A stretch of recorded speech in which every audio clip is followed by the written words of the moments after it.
אומרים שאין רגע דל בישראל, אולם גם ביפן התרשמו הרבה אירועים במהלך השנה האחרונה.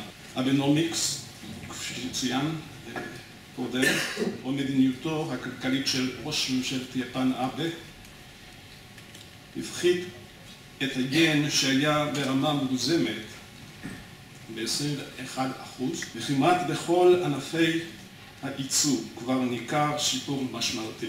התאוששותנו הכלכלית ודאית.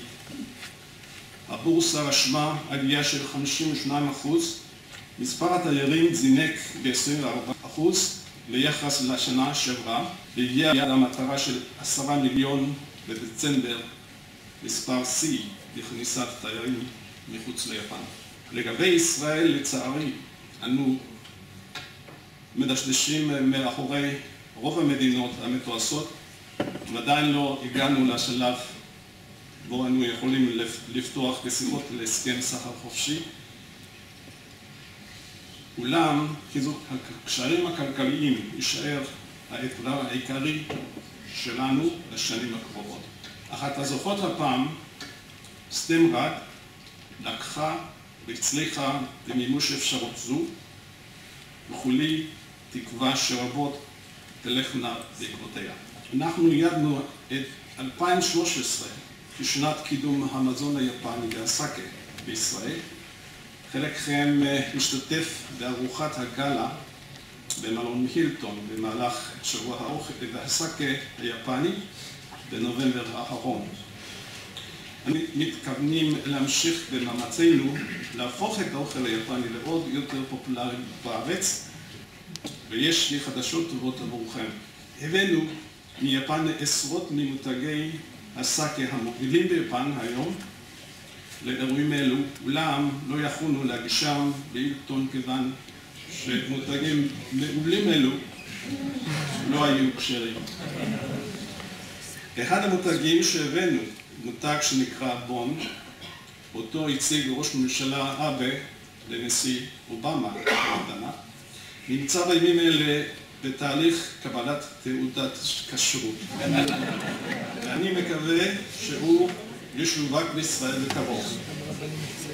אתם תופתעו להתווכח עד כמה ארומטי וטעים סאקה יכול להיות.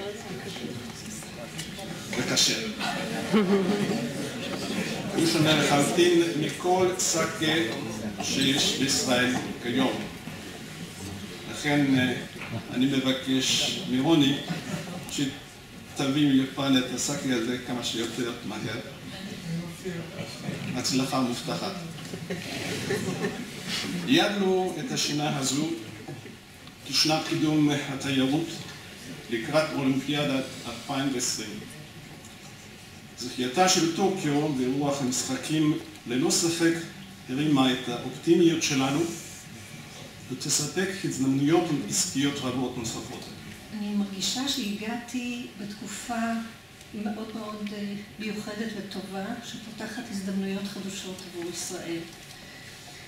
יש ממשלה יציבה אחרי הרבה שנים של תחלופה מהירה, יש ראש ממשלה חדש שהוא ישן, שהוא מאוד מאוד נחוש לשקם את הכלכלה ולהעלות את הפרופיל הבינלאומי של יפן. יש אבנומיקס. יש לנו חידוש אחד הפעם, שאנחנו נותנים גם פרס לחדשנות, לא רק פרס מצוינות, והדגש כאן הוא באמת על פריצת דרך של חברות לשוק היפני. מדובר באמת על חברות, חלקן בתחילת דרכן, סטארט-אפ וכו'. רק דוגמה אחת, לא סטארט-אפיסטית, אבל דוגמה אחת שדי משקפת כאן, והשגרירה הזכירה את העניין הזה, מקס ברנר למשל, לכו תמכרו שוקולד ישראלי, ליפנים זו פריצת דרך בשבילנו. ואחרי זה רק דוגמה אחת לחברות מהזוכות, אבל דוגמה די אופיינית באמת לחדשנות. איך הוועדה הגיעה לשמונת הזוכים הפעם? הצטברו, היו לנו פניות של 10 חברות, שלחנו פניות לחברות, והחברות גם פנו אלינו. הצלבנו אינפורמציות, האינפורמציות באו ממקורות ממשלתיים וממקורות מכוני הייצור למיניהם וכך הלאה, גם החברות עצמן שביקשנו פרטים על כל חברה וחברה, ומר קופרשטוק גם כאן שיתף פעולה בצורה מושלמת. אני מוכרח לומר לו תודה רבה באמת לשגרירות ולאיתן שמאוד שיתפו פעולה איתנו בצורה טובה מאוד.